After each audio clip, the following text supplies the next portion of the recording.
Friends, आज का हमारा टॉपिक है इंडियन प्रीएम्बल।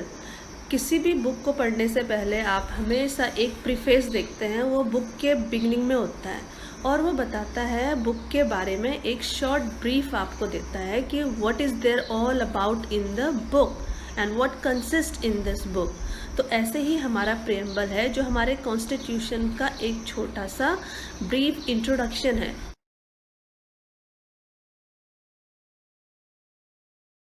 सबसे पहले बात करते हैं ओरिजिनल प्रीएम्बल के बारे में। प्रीएम्बल कॉन्स्टिट्यूशन का वो हिस्सा होता है जो हमारे नागरिकों के लिए कुछ गाइडलाइन सेट करता है, उनसे कुछ ड्यूटीज़ की आशा करता है और कुछ अधिकार नागरिकों को प्रदान किए जाते हैं। और यही सब चीज़ें हमारे प्रीएम्बल में हाईलाइट होती हैं।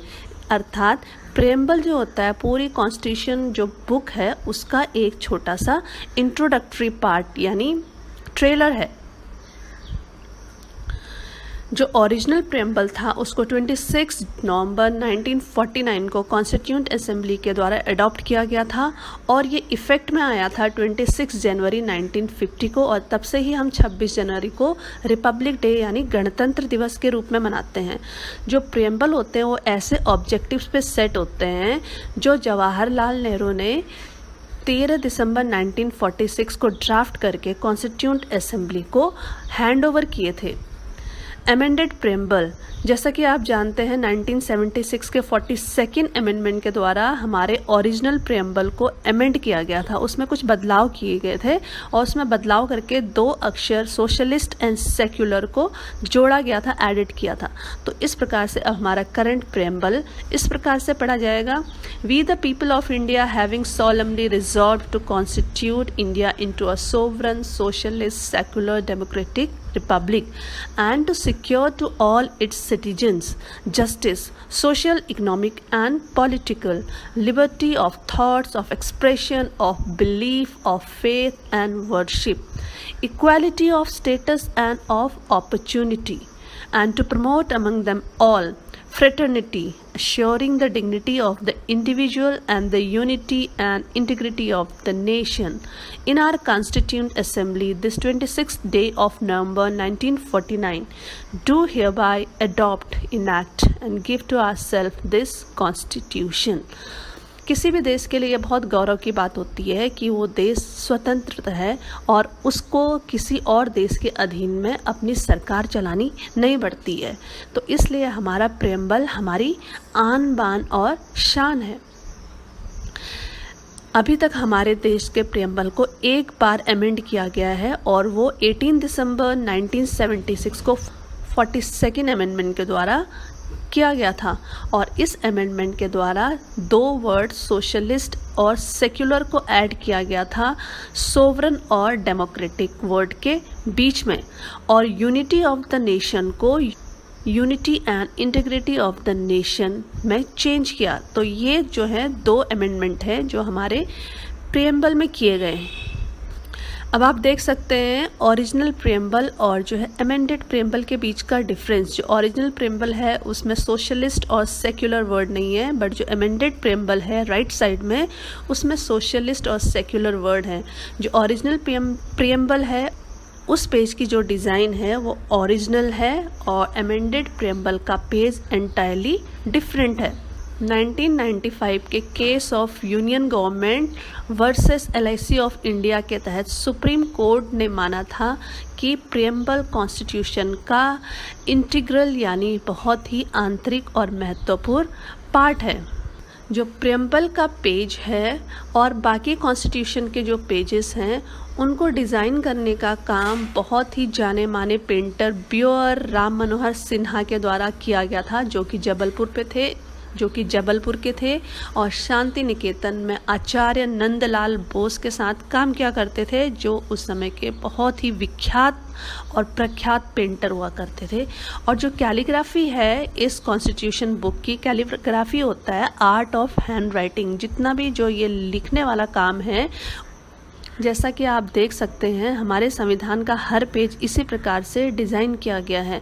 तो ये जो प्रीएम्बल है इसको भी डिज़ाइन करने का काम जबलपुर के एक बहुत ही प्रख्यात कलाकार थे व्यवहार राम मनोहर सिन्हा, उनको दिया गया था, जो कि उस समय शांति निकेतन में आचार्य राम नंदलाल बोस के साथ काम किया करते थे। और जो ये कैलीग्राफी है, जैसा कि आप ये देख सकते हैं, ये एक्चुअली कोई टाइप्ड मटेरियल नहीं है। तो ये जो सुंदर सी हैंड राइटिंग है, ये सुंदर सी कैलीग्राफी है, ये प्रेम बिहारी नारायण रायजादा के द्वारा की गई थी। ये जो एक पिक्चर है, इसमें आप देख सकते हैं कॉन्स्टिट्यूशन के पेजेस को अपने हाथों से जो है लिख रहे हैं। प्रेमबर्ग को लर्न करने की एक छोटी सी मैंने ट्रिक बनाई है आपके लिए, वो है SS सेक्टर। सबसे पहला वर्ड है S का मतलब होता है सोवरन यानी संप्रभुत्व। नेक्स्ट वर्ड है S, इसका मतलब है सोशलिस्ट मतलब समाजवाद।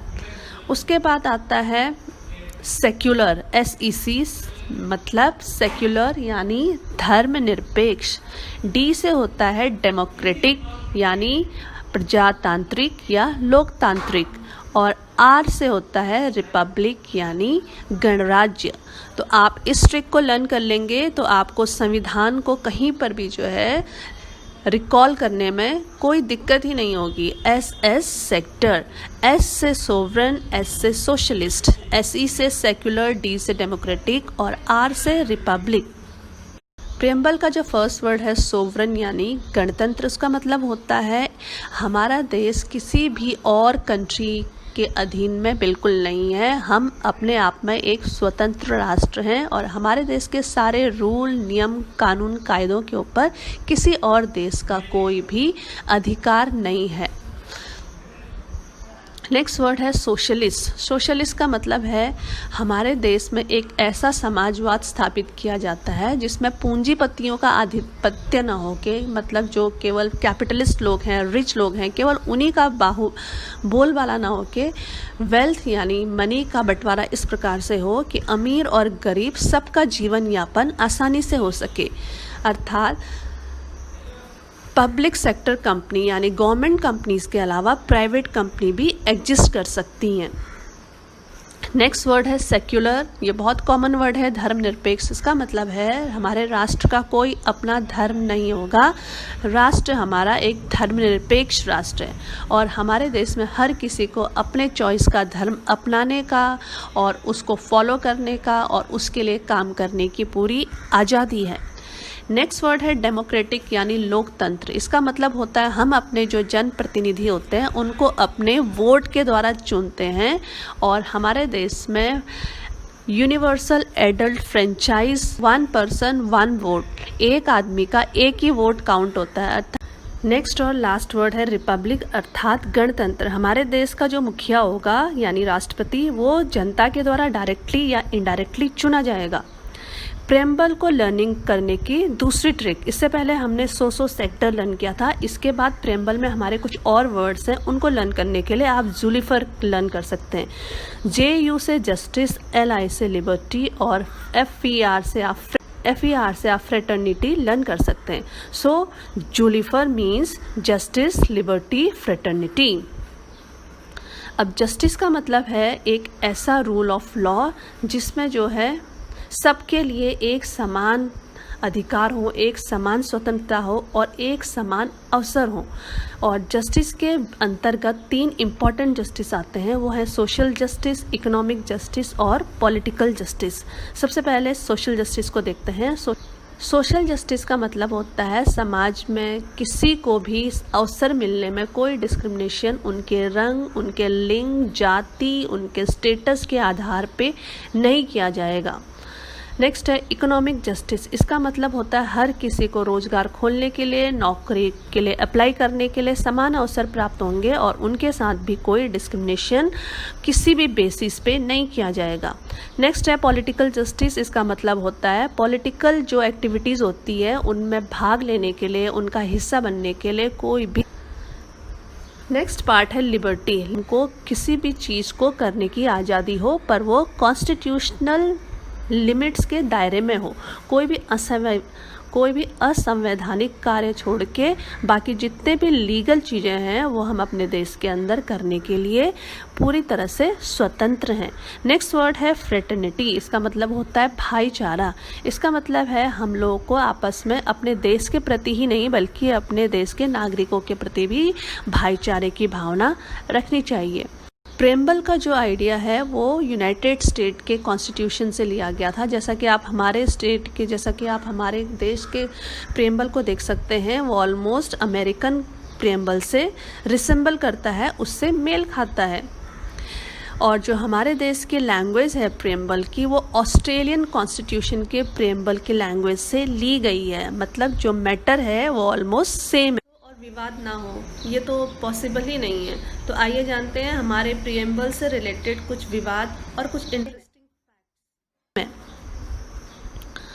46 अमेंडमेंट जो 1976 में हुआ था, उस अमेंडमेंट को मिनी कॉन्स्टिट्यूशन भी बोला जाता है, क्योंकि 1976 में बहुत सारे अमेंडमेंट्स एक ही साथ किए गए थे। और ये जो अमेंडमेंट हुए थे ये कांग्रेस सरकार के द्वारा हुए थे, जिनकी मुखिया उस समय श्रीमती इंदिरा गांधी थी। जो ओरिजिनल पेज है प्रेम्बल का, उसमें जो इसके डिज़ाइनर हैं, जो इसके आर्टिस्ट थे ब्योहर राम मनोहर शर्मा, उनका शॉर्ट सिग्नेचर राम लिखा हुआ है। जैसे ये सर्कल दिखता है आपको, यहाँ पर उनका एक छोटा सा सिग्नेचर भी मौजूद है। According to K M. Munshi, preamble जो है वो पॉलिटिकल हॉरोस्कोप है हमारे कॉन्स्टिट्यूशन की। और के.एम. मुंशी एक जाने माने लॉयर, ऑथर और पॉलिटिशियन थे। सर अर्नेस्ट बार्कर, जो कि एक बहुत जाने माने इंग्लिश पॉलिटिकल साइंटिस्ट थे, उन्होंने हमारे प्रेम्बल के ऑथर को ट्रिब्यूट पे करते हुए लिखा है, preamble as the key note to the constitution.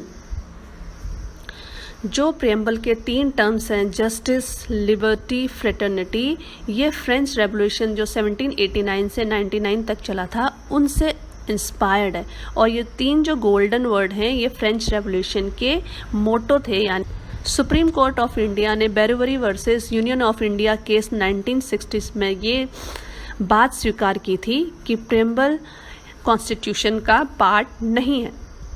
उसके बाद Kesavananda Bharati versus union of India case 1973 जो था, उसके रिगार्ड में सुप्रीम कोर्ट ऑफ इंडिया ने अपने पहले के फैसले को उलट करते हुए ये माना कि प्रेम्बल कॉन्स्टिट्यूशन का एक पार्ट है और इसको आर्टिकल 368 के तहत अमेंड किया जा सकता है।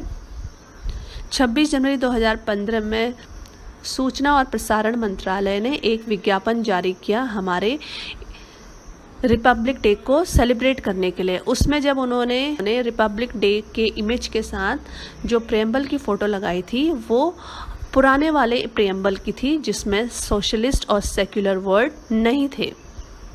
इस विज्ञापन के उत्तर में बहुत सारे लोगों ने विरोध की आवाज़ें उठाना शुरू कर दिया था। तब उस समय के जो सूचना और प्रसारण मंत्री थे जयशंकर प्रसाद, उन्होंने कहा था कि हमारे देश की संविधान की विशेषता ही सेक्युलर है, तो इन शब्दों को अलग से कॉन्स्टिट्यूशन में ऐड करने की ज़रूरत नहीं थी।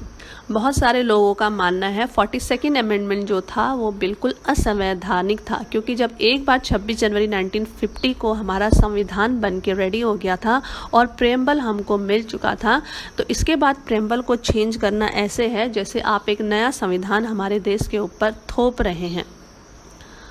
किसी का मानना है कि संवैधानिक चेंज करने का यानी प्रेम्बल को चेंज करने का मोटो जो था, जो उद्देश्य था, वो पूरी तरह से राजनीतिक था, क्योंकि श्रीमती इंदिरा गांधी चाहती थी अपने पार्टी कांग्रेस आई को एक ऐसी पार्टी दिखाना जो गरीब और हर तबके के साथ खड़ी है।